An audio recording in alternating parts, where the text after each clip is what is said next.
के चरणों में अपने आप को समर्पित कर देते हैं, तब भगवान से कहते हैं कि मुझको तेरा सहारा सदा चाहिए, नहीं तो संसार में भटकते रहते हैं, हमारा भटकाव रहता है, कभी इसके पास कभी उसके पास। और ये आप सच मानिएगा कि संसार में एक दूसरे ही मृत्यु के ग्रास बने हुए हैं, कालब ब्याल मुख ग्रास, त्रास निर्णास है तवे। और भगवान मृत्यु से परे हैं, तो हमें किसका सहारा लेना चाहिए? भगवान का। और जो भगवान का सहारा लेता है वही समझदार व्यक्ति है। आज हमारी बारी तो कल किसी और की बारी,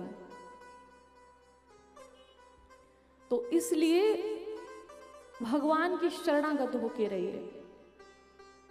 आगे का जो प्रसंग है वो इस प्रकार है कि कल हम सभी लोगों ने श्रवण पान किया था कि भीष्म पितामह ने अपने शरीर का त्याग किया है। अंतिम संस्कार युधिष्ठिर के द्वारा किया गया। इसके बाद में जो कौरव मृत्यु को प्राप्त हुए थे, उन सबके तर्पण के लिए गंगा के किनारे कृष्ण भगवान पांडवों को लेकर जाते हैं। माता कुंती भी होती हैं और सबका तर्पण किया जाता, सबके नाम से पिंडदान किया जा रहा है। तो उसी समय आंसू बहाते हुए माता कुंती ने कहा अपने पुत्रों से कि बेटा एक पिंडदान और करिए। उन्होंने कहा किसका करना है? बोले कर्ण का। तो धर्मराज युधिष्ठिर और अर्जुन बोल उठे कि मैया वो तो शत्रु पक्ष में था, उसने द्रौपदी का अपमान किया, उसने हमें मारने का इतना प्रयास किया। अगर कृष्ण हमारे रक्षक नहीं होते तो उससे प्राण बचा पाना मुश्किल ही था, और आप कह रहे हो उसका तर्पण करो, उसके लिए पिंडदान करो। तब कुंती मैया ने आंसू बहाकर कहा कि वो तुम्हारा शत्रु नहीं था, ज्येष्ठ भ्राता था। मैं 5 पुत्रों की मैया नहीं हूं, मैं 6 पुत्रों की मैया हूं, वो तुम्हारा भाई था। जब ये कहा तो पंच पांडव बहुत रोए।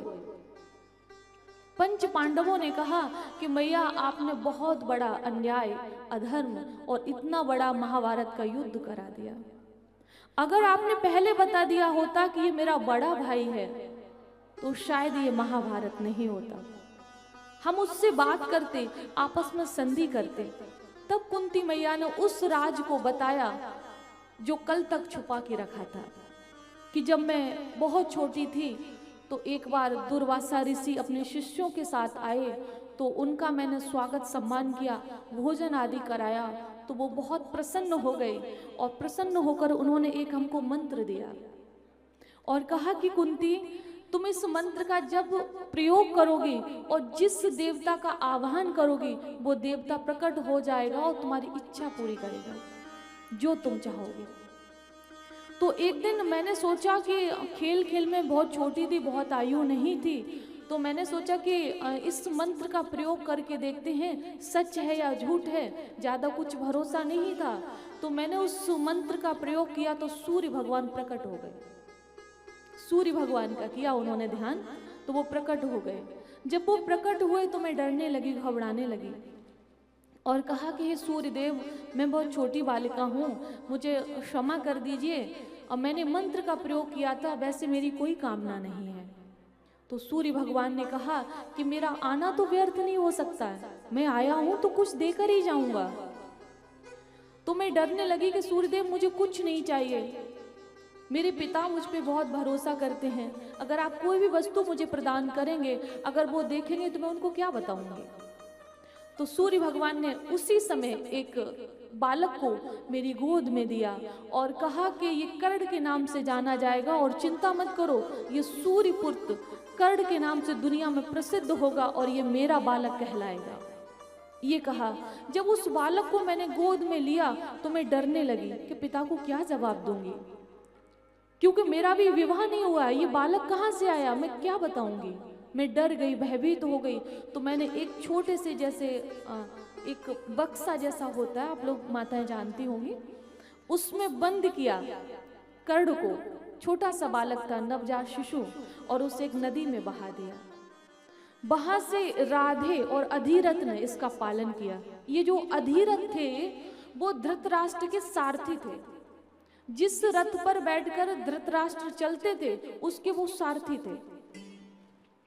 तो उन्होंने इस बालक का पालन किया। वो नदी के किनारे जा रहे थे, उन्होंने देखा कि एक सुंदर सा बक्सा है जो इस जल में बह रहा है, और जब उन्होंने उस बक्से को जल में अंदर जाके किनारे पर लेकर आए और खोला तो उसमें देखा कि एक सुंदर सा छोटा सा बालक है जो कुंडल और कवच से सुशोभित है, सूर्य के समान प्रकाशमान है। तो उस बालक का इन्होंने लालन पालन किया। और जब जब किसी ने कर्ण से पूछा युवा होने के बाद में कि तुम्हारी माँ कौन है, तुम्हारा पिता कौन है, तो मैंने कभी भी सामने आके नहीं बोला कि मैं तुम्हारी माँ हूँ। महाभारत से पहले जब युद्ध ये शुरू हुआ तो एक दिन तुम्हारे प्राण रक्षा के लिए मैं कर्ण के पास गई, तब कर्ण ने कहा कि माँ मेरा क्या कसूर था कि जब मेरा जन्म हुआ और आपने मुझे जल में बहा दिया, मेरा क्या कसूर था, आपने मुझे अपना नाम नहीं दिया, संसार मुझे सूत पुत्र कहकर पुकारता रहा, मेरा अपमान करता रहा, आपने कभी नहीं कहा कि ये कुंती इस बालक की माँ है, ये सूत पुत्र नहीं है, ये सूर्य पुत्र है, ये कुंती पुत्र है, ये आपने कभी नहीं कहा। कर्ण ने कहा कि अगर तुम आई हो माँ तो खाली हाथ नहीं जाओगी, तुम सोचो कि मैं पांडवों के पक्ष में हो जाऊं, ये कभी नहीं हो सकता, मैं मृत्यु को प्राप्त हो जाऊं, मैं मारा जाऊं वो मुझे मंजूर है, लेकिन पक्ष में नहीं हो सकता क्योंकि मैंने दुर्योधन का नमक खाया है। यहां मुझे नाम मिला, यहां मुझे यश मिला, यहां मुझे सम्मान मिला है, तो बस आप मेरी माँ हो ना, आप मेरे पास आई हो तो इसलिए खाली नहीं जाओगी क्या?